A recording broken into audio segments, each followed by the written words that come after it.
bisa membawa acara pada hari ini. Karena itu Bapak Amos meminta kepada hamba-Mu supaya kalau bisa hamba-Mu menggantikan Bapak Amos. Dan Bapak Amos telah berjanji bahwa pada minggu berikut Bapak Amos lah yang akan bertugas sebagai pengacara. Coba saudara bayangkan, ini dia berdoa atau pengumuman. Ya, sampai bawa-bawa batu kadera, bemo batu kadera, rubadeo dan lain sebagainya dibawa semua. Apakah Tuhan tidak tahu? Tuhan pasti tahu.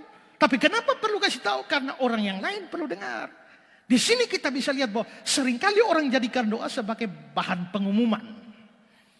Kadang-kadang juga menjadikan doa sebagai bahan menyindir orang. Macam-macam kita mempunyai motivasi doa. Ingat, motivasi doa tidak boleh lain selain kepada Bapa di sorga. Karena itu Yesus ajarkan doanya, Bapa kami yang di sorga. Bapa kami yang di sorga adalah satu-satunya alamat doa. Dan tidak boleh mengalamatkan doa kita kepada yang bukan Allah. Maka di sini Tuhan Yesus sedang mengkritik pertama motivasi berdoa. Hal kedua yang dikritik oleh Yesus adalah cara berdoa. Ya. Di dalam cara berdoa ini, di dalam ayat yang ke-7. Lagi pula dalam doamu janganlah kamu bertele-tele seperti kebiasaan orang yang tidak mengenal Allah. Mereka menyangka bahwa karena banyaknya kata-kata doanya akan dikabulkan. Janganlah kamu seperti mereka karena Bapamu mengetahui apa yang kamu perlukan sebelum kamu minta kepadanya. Maka di sini cara berdoa yang dikritik oleh Tuhan Yesus ini adalah jangan atau doa yang bertele-tele. Pertama motivasi doa, kedua adalah cara berdoa. Motivasi doanya adalah berdoa supaya dilihat oleh orang, didengar oleh orang.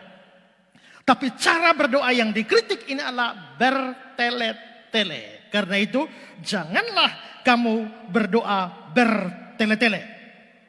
Nah, apa artinya bertele-tele? Ini termasuk kata yang sukar. Ini termasuk kata yang sukar karena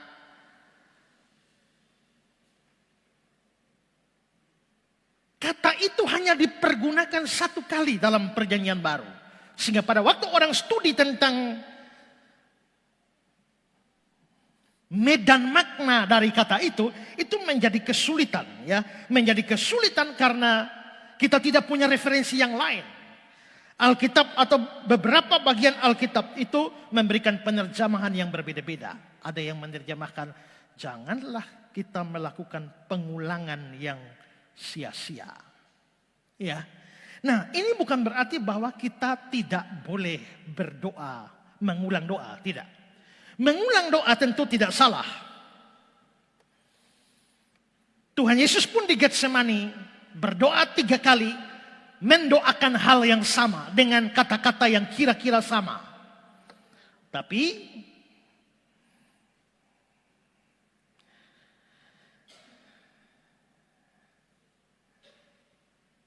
tidak menjadi persoalan. Karena itu saudara-saudara, doa secara bertele-tele itu apa maksudnya? Doa secara bertele-tele itu kelihatannya studi yang lebih dalam tentang pokok itu menunjukkan bahwa sepertinya doa itu menggunakan pengulangan terus dengan pemikiran bahwa kalau kata-katanya diperbanyak maka doanya akan didengar. Ya. Nah, kalau kita melihat di dalam Matius pasal 6 tadi dibilang janganlah kamu seperti mereka. Janganlah kamu seperti mereka karena Bapamu mengetahui yang kamu perlukan sebelum kamu minta. Bapa sudah mengerti sebelum kamu minta. Mengapa kamu menggunakan pengulangan demi pengulangan demi pengulangan seolah-olah banyaknya kata-kata doa mempengaruhi jawaban Tuhan terhadap doa itu. Nah, beberapa penafsir mengaitkan praktek doa bertele-tele seperti ini dengan kebiasaan orang kafir. Nah, kita tahu bahwa misalnya diberi contoh pada waktu Elia mau bertarung dengan dewa-dewa Baal. silakan turunkan api dari langit, bakar korban yang ada. Siapa bisa turunkan api, maka Allahnya adalah Allah yang benar. Maka para nabi Baal mulai datang dan mereka mulai berseru, ya Baal dengarlah kami, ya Baal jawablah kami. Mereka berdoa, tidak ada jawaban. Lalu Elia bilang, panggil lebih keras lagi. Mungkin dia sedang tidur, mungkin dia sedang bepergian. Lalu mereka mengucapkan kalimat yang sama, ya Baal jawablah kami, ya Baal jawablah kami, ya Baal jawablah kami. Dan mereka melakukan itu dari pagi sampai petang. Bayangkan saudara, dari pagi sampai petang hanya satu kalimat, ya Baal jawablah kami, ya Baal jawablah kami, ya Baal jawablah kami. Hu-ha, hu-ha-ha, hu-ha, hu-ha-ha, ya Baal jawablah kami. Pagi sampai petang. Kalimatnya cuma itu. Itu bertele-tele. Atau juga dikatakan misalnya dalam perjanjian baru, besarlah Artemis, dewi orang Yahudi. Besarlah Artemis, dewi orang Yahudi. Besarlah Artemis, dewi orang Yahudi. Mereka mengucapkan kalimat yang sama selama berjam-jam. Hanya itu. Maka kelihatannya yang dimaksudkan dengan bertele-tele di sini adalah mengucapkan sebuah pengulangan yang sia-sia. Kalau saudara berdoa 1 jam, pokok doanya memang ada 100. Ya sudah, tidak apa-apa. Tapi kalau pokok doanya cuma 2, lalu saudara bicara doa putar hanya di 2 pokok doa itu dan habis waktu 1 jam, saudara bertele-tele. Jangan berpikir bahwa dengan banyaknya kata-kata doamu lebih berkenan pada Tuhan. Tuhan sudah tahu kok. Lah kalau begitu kita tanya, kalau Tuhan sudah tahu, kenapa mau minta? Kan Tuhan sudah tahu. Ya memang, tapi kan di sini yang dibutuhkan itu bukan hanya permintaan, tapi komunikasi dengan Tuhan. Tapi pada waktu berkomunikasi dengan Tuhan, jangan seperti kebiasaan orang kafir yang menghipnotis diri seolah-olah dengan kata-kata tertentu itu lebih manjur.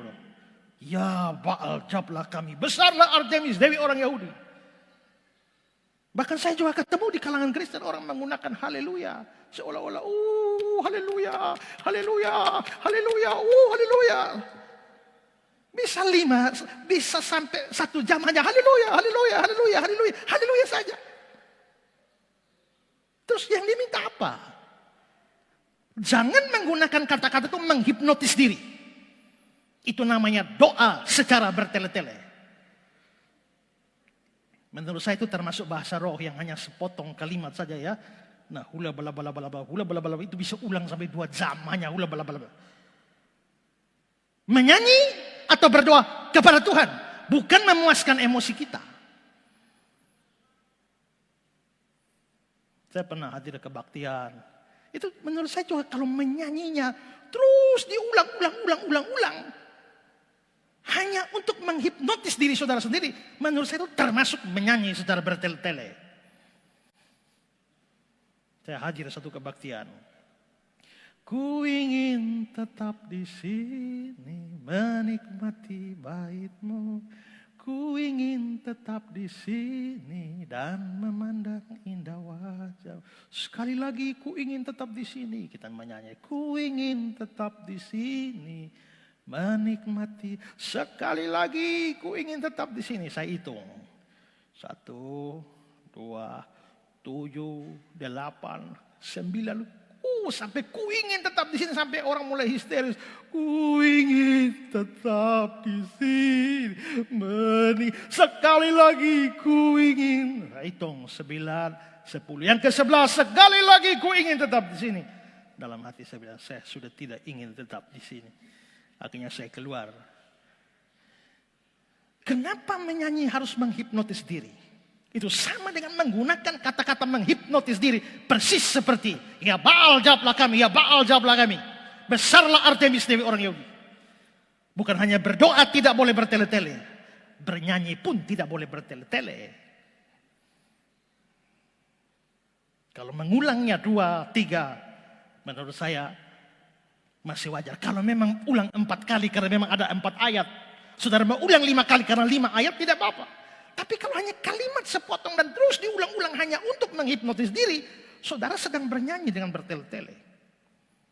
Demikian juga dengan kata-kata yang tidak ada maknanya terus diulang-ulang. Itulah yang dimaksudkan dengan bertele-tele. Karena itu di sini Tuhan Yesus mengkritik dua hal. Pertama adalah motivasi doa dan yang kedua adalah cara berdoa. Setelah itu baru Tuhan Yesus mengajar. Karena itu berdoalah demikian. Bapa kami yang di sorga dan seterusnya. Sampai akhir doa itu. Karena engkaulah yang mempunyai kerajaan dan kemuliaan dan sampai selama-lamanya. Kalau mau mendoakan, mengkhotbahkan doa Bapa kami ini panjang. Ya, saya sudah membahas doa Bapa kami ini. Pertama, Bapa. Kedua, kami. Ketiga, Bapa kami. Keempat, yang di surga. Terus kata per kata. Sampai jadi buku yang agak tebal. Makanya kita tidak sedang membahas doa Bapa kami secara keseluruhan. Saya hanya membagikan beberapa prinsip saja. Pertama, mari kita lihat. Kalimat ini, Bapa kami yang di surga. Dikuduskanlah namamu. Datanglah kerajaanmu. Jadilah kehendakmu. Lalu ayat berikutnya. Berikanlah kami hari ini makanan secukupnya. Meminta untuk diri, doa ini tidak diawali dengan permintaan langsung untuk diri. Tidak. Tapi doa ini dimulai dengan urusan Tuhan. Bapa kami yang di surga, dikuduskanlah namamu, datanglah kerajaanmu, jadilah kehendakmu. Dikuduskan namamu, datang kerajaanmu, jadilah kehendakmu. Mu. Berarti doa ini 3 permintaan pertama. Itu berkaitan dengan mu. Berarti doa ini diawali dengan urusan Tuhan. Kepentingan Tuhan. Lalu ditutup juga. Karena engkaulah yang mempunyai kerajaan dan kuasa dan kemuliaan sampai selama-lamanya. Diawali dengan urusan Tuhan. Ditutup juga dengan kemuliaan Tuhan. Lalu permintaan bagi manusia. Kapan? Itu nanti di tengah. Berikanlah kami makanan hari ini secukupnya. Tapi sudah mendahuluinya dengan urusan Tuhan.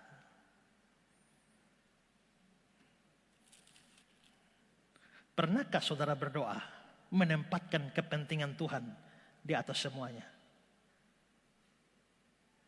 Ingat, ini ada permintaan untuk diri, yaitu berilah kami makan hari ini, ampunilah kami akan kesalahan kami, janganlah membawa kami ke dalam pencobaan. Beri makan kami, ampuni kami, jangan membawa kami. Mi. Yang pertama, mu. Habis mu, baru mi. Berarti Tuhan harus ditempatkan lebih dulu. Kepentingan Tuhan dan kerajaannya, kehendaknya harus didahulukan daripada kepentingan diri kita. Sekarang kalau saudara berdoa, berapa banyak saudara berdoa demi kepentingan Tuhan dan kerajaannya dibanding dengan kepentingan sendiri? Pernahkah saudara berdoa untuk gereja Tuhan di mana-mana? Pernahkah saudara berdoa untuk pendeta-pendeta? Pernahkah saudara berdoa untuk pemberitaan Injil? Pernahkah saudara berkhotbah untuk para misionaris? Pernahkah saudara berdoa supaya banyak orang lebih taat kepada Tuhan? Pernahkah saudara berdoa supaya firman Tuhan ditegakkan, supaya ajaran yang benar disebarkan? Atau saudara hanya datang membawa seluruh urusanmu kepada Tuhan? Hanya urusanmu, Tuhan tolong anak kami, Tuhan tolong bayi kami, nenek kami, babi kami, kambing kami. Ya, semuanya hanya urusanmu. Kapan saudara berdoa untuk kepentingan Tuhan? Ada seorang yang terkenal sebagai Ratu Kamar Gelap. Kenapa dia disebut Ratu Kamar Gelap? Karena dia punya problem sama matanya. Sehingga matanya tidak boleh mendapatkan cahaya yang normal. Kalau dia mendapatkan cahaya, matanya terkena cahaya, maka seluruh tubuhnya akan sakit. Dan karena itu dia hanya cocok dengan cahaya lilin dalam kamar. Itu saja yang cocok. Karena itu dia tinggal dalam kamar saja dengan satu batang lilin.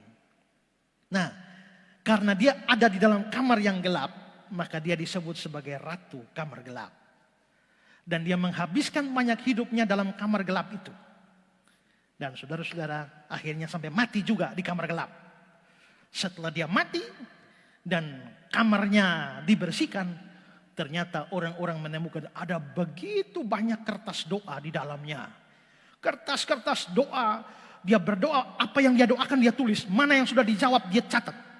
Dan menariknya saudara-saudara, rupanya tidak ada satu kali pun ada doa supaya dia sembuh, tidak. Dia tidak pernah berdoa supaya dia lepas dari penderitaan, tidak. Yang dia doakan adalah dia mendaftarkan begitu banyak hamba Tuhan yang selalu dia doakan. Dia kalau mendengar, oh ada hamba Tuhan, ada misionaris di sini, ada orang pengkhotbah di sini, dia tulis namanya dan dia doakan. Terus itu saja. Dia telah berdoa demi kepentingan kerajaan Tuhan. Maka orang lalu menggelari dia sebagai ratu kamar gelap.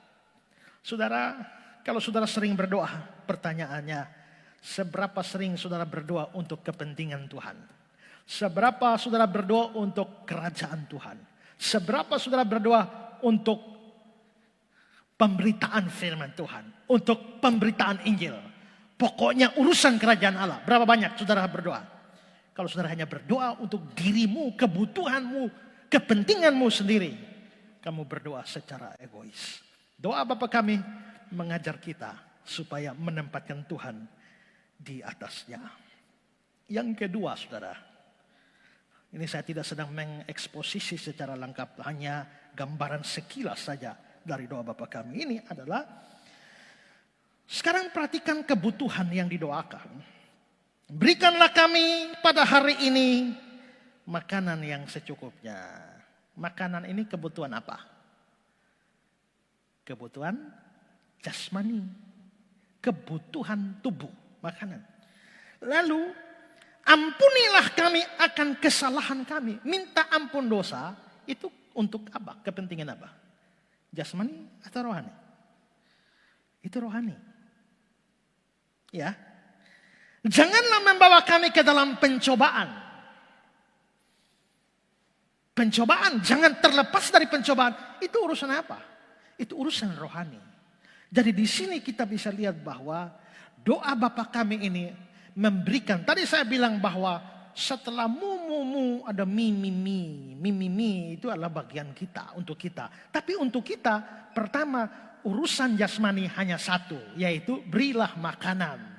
Tapi urusan rohani ada dua, yaitu ampuni dosa dan jangan bawa kepada pencobaan. Nah sekarang coba kita pikir, waktu saudara berdoa, yang saudara minta itu hanya urusan jasmani atau ada urusan rohani? Dan kalaupun saudara berdoa untuk kepentingan rohani, berapa banyak saudara minta untuk kepentingan jasmani dan berapa untuk kepentingan rohani? Kebanyakan kita minta yang jasmani kan? Tapi berapa banyak yang berdoa untuk urusan rohani? Minta ampun dosa, Tuhan tolong supaya saya semakin berkenan pada Tuhan. Tuhan tolong supaya saya bisa taat firman. Tuhan tolong supaya iman saya bertumbuh. Tuhan tolong supaya saya bisa lebih mengasihi orang. Tuhan tolong supaya kalau saya mengalami kesulitan saya tetap percaya kepada Tuhan. Tuhan tolong supaya iman saya selalu kuat di tengah badai. Tuhan tolong supaya makin hari saya makin mengerti firman. Saudara doakan itu tidak? Kalau saudara hanya berdoa hanya untuk usaha, untuk pekerjaan, untuk anak sekolah, untuk om dan tante di kampung, berdoa untuk keponakan yang lagi sakit, berdoa untuk anak mau tes jadi PNS dan lain sebagainya. Yang kalau saudara hanya minta itu saja, saudara hanya minta jasmani ataupun ada rohani, porsinya lebih sedikit. Doa Bapa kami mengajar kepada kita bahwa kita perlu mendoakan hal-hal yang rohani. Dan bahkan porsinya harus lebih banyak dari yang urusan jasmani. Dan menarik bahwa menurut saya ini doa yang melintas waktu.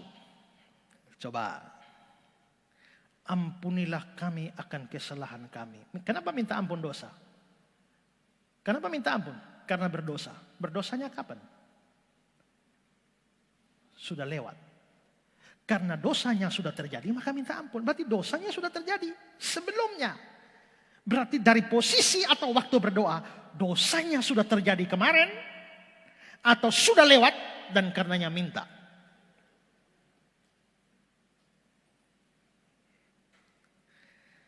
Terus, jadi doa itu menyangkut urusan kemarin.